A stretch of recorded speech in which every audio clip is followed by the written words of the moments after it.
Shaq and Shawnee O'Neal's son Shareef opens up to mom about his heart procedure.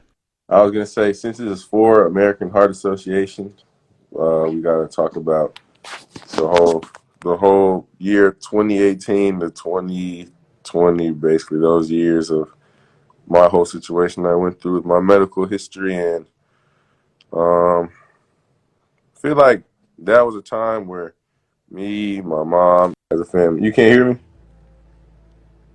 You went out for a hot It's second. it's You because said, Dad keeps calling me. He's spamming my does he phone, but know we don't? I told him. But Oh, he's I told him across the rude. here.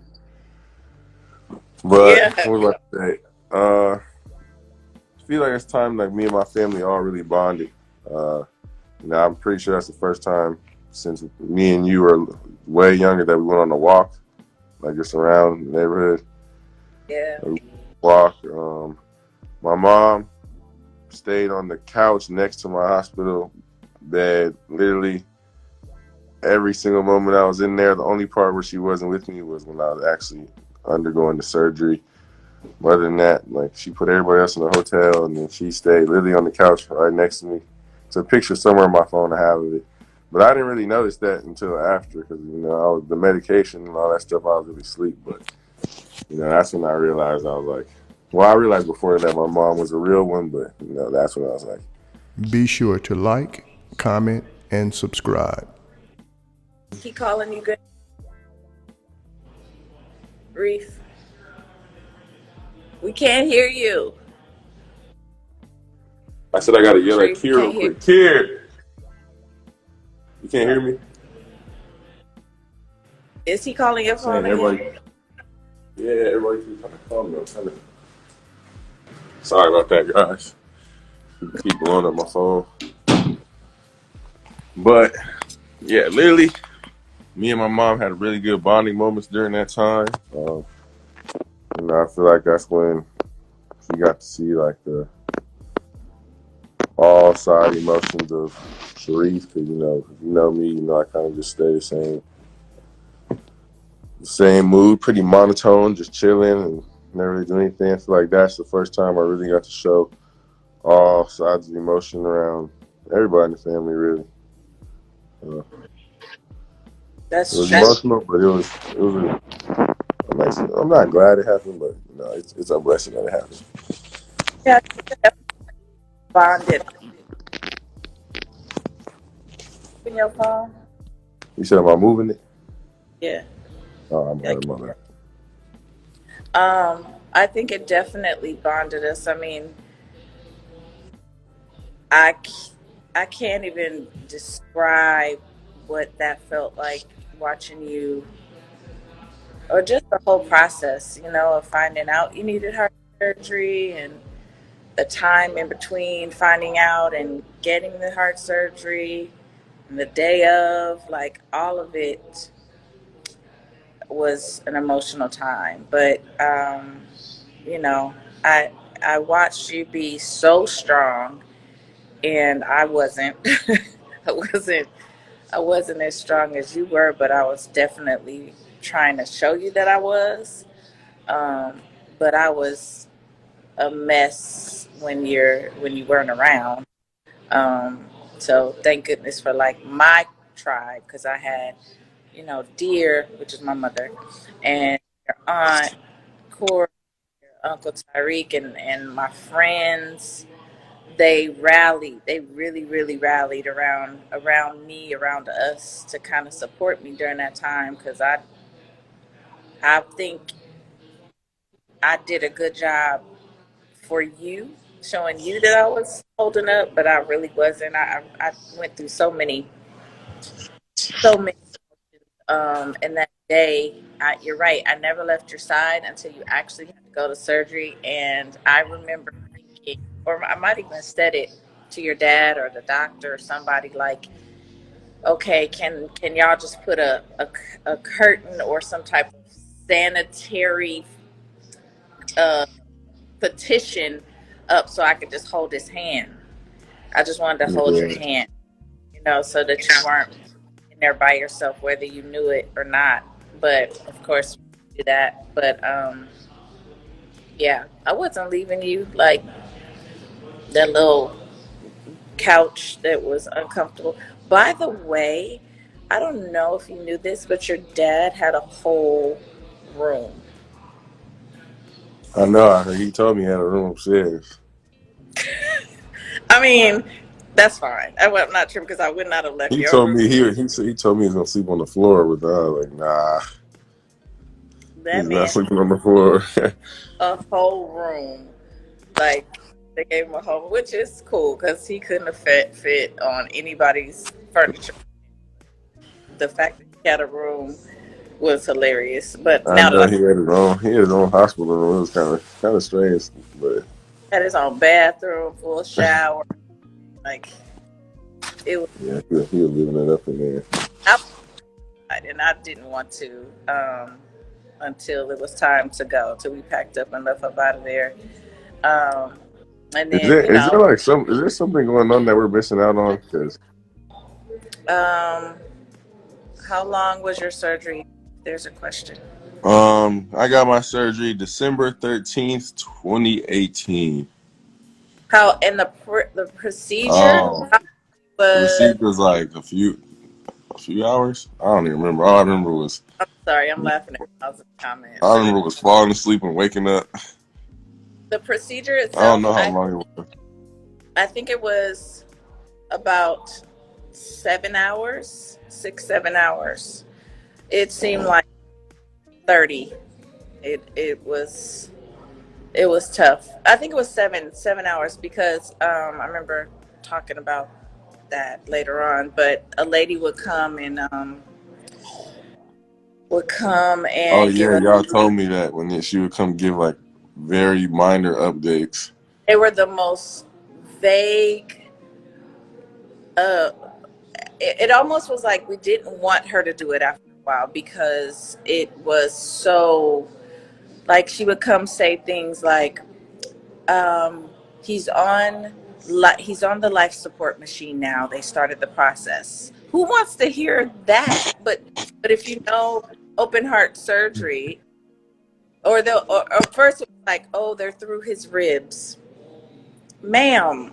That's not a good update. But those are the kind of update. And I mean, she was very sweet, and I think she thought she was doing us. We wanted updates, but I thought updates would be like it's going well, where the doctor says he's everything is going great. It was never that. It was just now, he's still on the machine and they're working at it. Like it was awful. It was awful. It's an awful process. Um, and I don't think it's a way for it to be good. You know what I mean? Like if you're a parent sitting and your child is having open heart surgery, I don't know if there's a process that you could honestly say, oh yeah, it was a good process. Your nerves are gone. You go through every emotion. I was the walker and like I had to keep moving. Your dad was the put his headphones on, didn't want nobody talking to him. Your aunts and dear were following me, trying to make sure I was okay. My Yeah, by himself. Your sisters were crying every 5 minutes. It was just a lot. It was a lot. So, yeah. um, Someone asked me how was my mindset during all this. I'm not gonna lie, I didn't really cry going into surgery. I didn't know what to feel like. I mean, wasn't it kind of weird to you, Mom? Like how kind of like I feel like I was really calm. we're so calm. Like I was just, I don't know. I feel like for a long, like those past few days before my surgery, I kind of just zoned out, and I was like, just go through the motions, and I won't be scared. So I kind of had to trick myself and kind of just act like I wasn't scared to really tell my mind that I'm not scared, but I was for sure. You were. But yeah, I was I mean, terrified. you were scared, but like, were you? You were telling yourself to act like that, or you were doing that for us, or like, what was No, I that? was telling myself like I would literally be in my room and try to like talk to myself, but I'm not scared of no surgery, like blah, but like I would do that all day, and then just started walking around, and I'd be like, I wasn't scared. So when I finally got there, and then I think the way they did it when they tricked me into going to sleep to take me into the hospital, into the surgery, they got me with that because I didn't know they were gonna do that.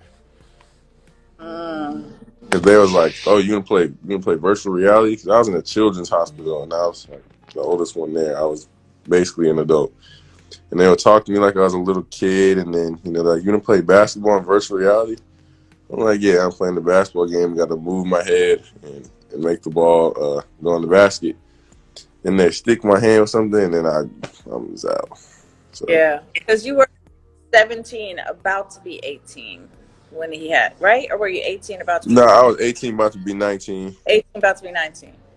You're right. Yeah, you were 18 about to be 19. So he hit that cut. The surgeon who was the expert at his specific issue was actually a children's surgeon. He did adults too, but he worked in a children's hospital. So I'm actually glad that he had the surgery there because this children's hospital was amazing. Like a But yeah, museum in there. what'd you say? It was like a museum in there. It was big. But it was, they had some 18, 19, and I think there was even like a 20-year-old in there at the time. Maybe the three of them were like the oldest people in there. But long story short, it was, they did treat him like he was younger, which kind of worked that day. I think it did too. I was like, dang. Yeah, it worked that day because I think he needed to be babied and he needed that, like he just needed all of it. And, you know, we just stayed and stayed in that waiting room and prayed all day until he came out. Like literally, that's all we could do. But I think you did. If that was you, we never talked about that because you were so calm. And I remember thinking like, I wonder if he's doing that because he knows if he cries, I'm gonna lose it, or like I didn't know what that was. But I'm glad that you were able to tell yourself not to be scared, even though you were. Yeah. I feel like because one, I Yeah, was like, if I go into this already panicking, like, I don't know how stuff like that works. I don't want to have a higher heart rate. And they're already teaching me like those little breathing tricks. And then I would just be like, I'm not scared. Wouldn't even really entertain conversations about it. Like people say something about it, I'd be like, oh yeah, it's gotta get surgery. Kind of make it sound more normal than it is. And even yeah. still today, like when people talk about it, they're like, yeah, that's so crazy. I'm like, yeah, it was whatever, but I don't know, but it's a No, lot. it was a good setting, a great doctor. We were in at Stanford Children's Hospital, Northern California. They are amazing. Um, and yeah, I mean the process and the people and the place, all of that I wouldn't change at all. Like Dr. Handel was amazing. Um, but yeah, you did excellent. Even being able to talk to yourself about it and talk yourself into being calm. I think that's that is amazing because I was probably scared like I was getting the surgery.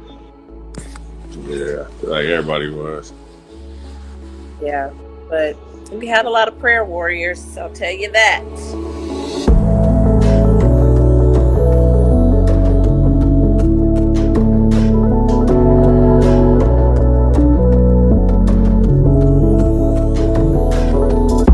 Thanks for tuning in to 9 Mag TV.